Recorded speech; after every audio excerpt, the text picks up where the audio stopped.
Cameras all good? All good, Al? Yeah. We'll kick off with the kids then. Chris, then let's go. Just to fact check to begin with, you were fairly confident that Brereton, Diaz and Baldock would be available this week. Have they had the training required? Yeah, they have, yeah. They've trained yesterday and today fully, so delighted that we've got both those experienced boys back with us and involved in the group. And, well, Baldock's been absent for such a long time. To have him back, I mean, he's a leader on the field, isn't he?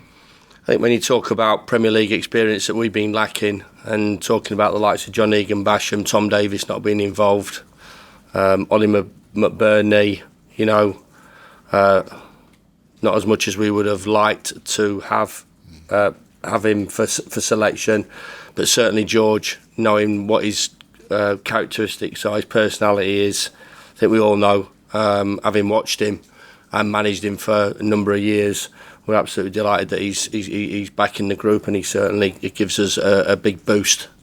He was a hell of a find, wasn't he? And what he's gone on to help achieve at this football club. Yeah, he's been, I think when you talk about sort of recruitment here at the football club and the real smart ones that we picked up in that sort of period, your Baldocks, your Jack O'Connells, for what, 250 grand I think, and the service that he's given to the football club, the achievements that he's been able to aid the football club in, and would you believe it, a Greek international as well. So I'm not so sure when he walked through the door from Milton Keynes that we would expect him in 6 or 7 years' time to be playing for the Greek national side. Apologies if I've missed this. Has there been a sort of timescale on Cameron Archer's time on the sidelines? How is he? No, not really. He's improving as he would do with treatment. But there's no timescale on him. I'm sure that he won't be available before the international break. I'll be delighted if he is.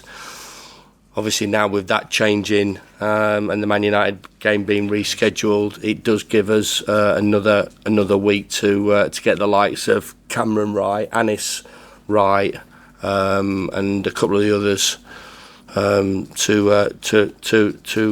help the squad and boost the squad even more going into the last 10 games of the season. Because he's played, I know he's not played in every match, but because he's been available a bit more to you, are you and the rest of the club and the man himself confident that Brewster's injury problems are now behind him? Yeah, we are. You can never say never, but we're all delighted that he got through that shift that he put in on Sunday for 75 minutes.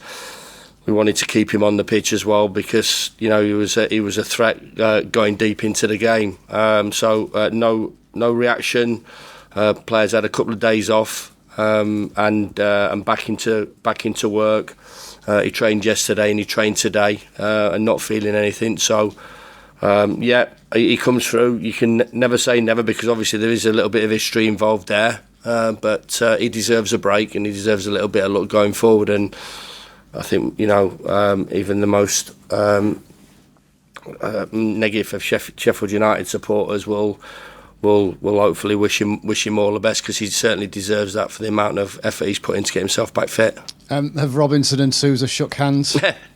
Yeah, I mean, I've got to say, I think, listen, I understand it was close and it's a massive talking point. I get that for media, maybe outside Sheffield, not really much of a talking point for myself involved at the football club. Made me laugh actually because the second story down after that, I think on Sky Sports website was two NHL ice hockey's absolutely smashing each other to bits, taking the gloves off and smashing each other to bits for 10 minutes. So it wasn't quite in terms of that intensity, but for me, not an issue as long as it got put to bed straight away. I can sit here and over my career as a player and over my career as a manager and career here as a Sheffield United manager, there's been plenty of those situations that happened. Obviously, the spotlight of the Premier League, and we don't want that to happen, and it's not a good image. I totally get that. And it was too close for comfort. But I think that you know what side I'm going to come out on it is two boys that want to do well. And did it get us going? I'm not sure it got us going because I thought we were all right anyway. But these things happen. It gets put to bed, and we quickly move on. You've spoken in the past ahead of matches at Bramall Lane about patience and equally, from a playing point of view, trying to stay in games. Does that apply on Monday with Arsenal coming?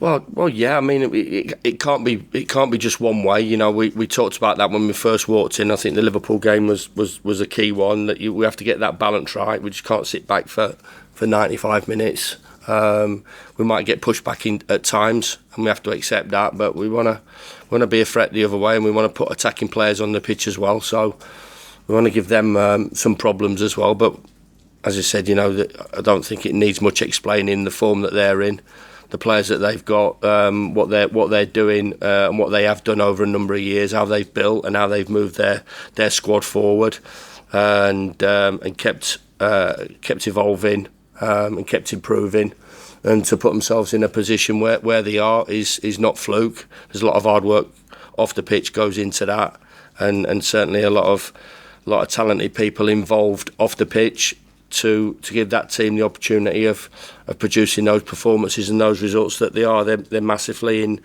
the title race. We understand that, but we're trying to dress it up as a cup match for us, an FA Cup tie, and one which I said to the players, if it was an FA Cup tie, you had nothing to lose, and let's go for it and give a good account of ourselves, and let's put in a positive performance. Because, for various different reasons, as you well know, because you led the team to one of them.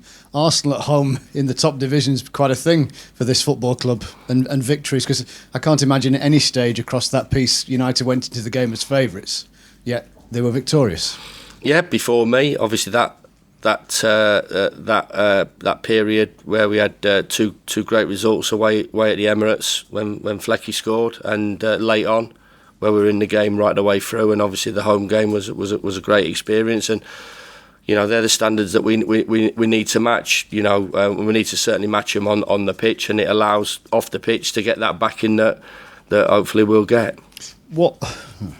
What more do you want to see in terms of kind of squeezing the orange out of this squad between now and for teams like Arsenal that are on the horizon? Yeah, listen, consistency in team selection, consistency in a settled side, so we can work at the training ground to improve players individually, improve the team of both boxes. We've conceded some really poor goals in the time, which isn't really sort of tagged to sort of us as a football club, but we have to accept that responsibility, the goals that we've conceded.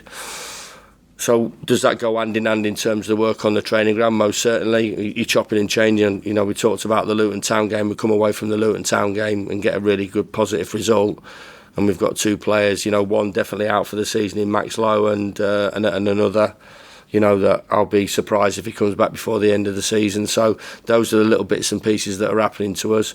Both boxes are crucial. Understanding that, these top teams are going to have the majority of play in between boxes. But I think you look at the top teams and they defend well. They're clinical and ruthless in their defensive attitudes. And when they get to the top of the pitch, they put you to bed. So from our point of view, from a defensive situation, cut out the silly goals and poor goals that are costing us. And on the other side, when we do get the opportunity, which we did on Sunday, in terms from the statistical point of view, penalty area entries, how many crosses we have to show that bit of quality. That, as I said before, the old one that turns losses into draws and draws into defeats. We certainly had enough of the ball and enough of the areas in where we wanted to get the ball to cause them problems, but we have to find that final run, pass, cross and finish that makes the difference. We talked about it when we came in this week. how is that defined? How does that look like? What is it? Is it because of a lack of confidence, because of the league position? Is it a lack of belief in terms of what's happened this season? Is it a little bit of desperation as well, because they want to do well? I think it's a mixture of maybe 3 or 4. Do I think they're good enough to produce those moments? Yeah, because they would have done in the Championship. It's a little bit quicker, but it's still a chance to put a ball in instead of putting a ball over the crossbar, to find that final pass instead of, not finding that final pass. So we believe in the quality that we've got. Hopefully added with McBurney coming back in and Ben coming back into the group as well, and when Cameron comes back in, then that'll feel a little bit easier for us as well. But just finding that little bit. So I think it's a combination of quite a few of those things. When you're flying, when you're doing well, you do find those passes. When you're not, and it's a little bit desperation.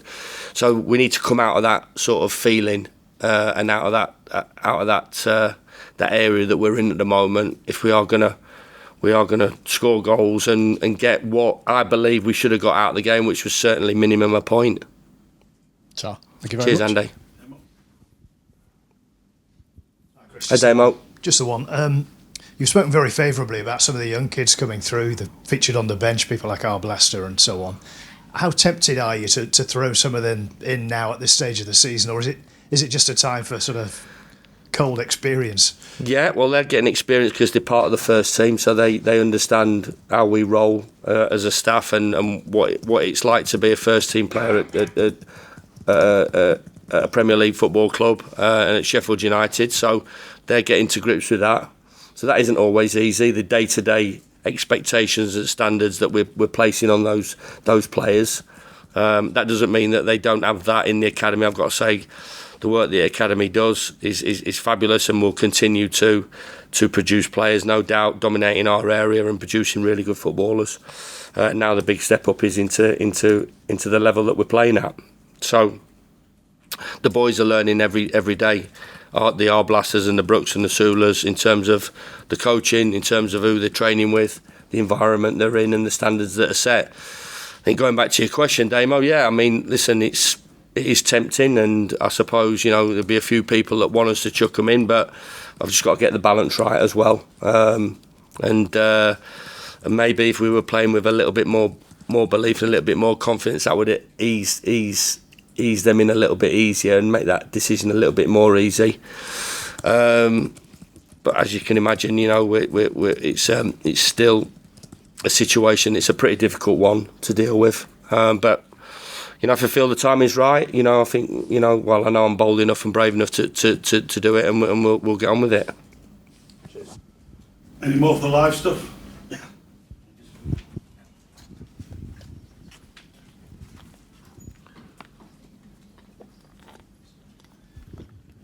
Chris, Arsenal at the moment seem to be flying. I think it's 19 goals in the last 4. Are you catching them at a particularly bad time?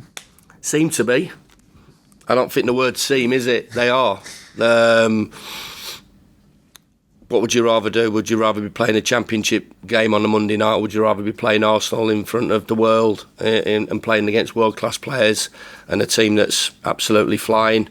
In Europe, they've improved year on year. And are deservedly in the position that they are. I know where I'd rather be, and I'm sure the players will have that same attitude. When Arsenal will be such strong favourites for a game, there's often a narrative, I think, from the media that it's a free hit for you. Do you believe in free hits? No, there's no free hits. We have to produce a performance that represents ourselves, our football club, that the supporters are proud of. We haven't had enough of those this season, so we need to produce more of those than not. So no free hits for me, regardless of the opposition. Of course, bookies and people in the game will have us down as the whipping boys on Monday night. We understand that, but the game's not always built like that. Results aren't decided before a game on league position. They go into the game as favourites, understand that, but we have to we have to show that we were capable of being competitive and trying to get a result out of the game. Thank you. Cheers. Cheers. We're on to embargo stuff.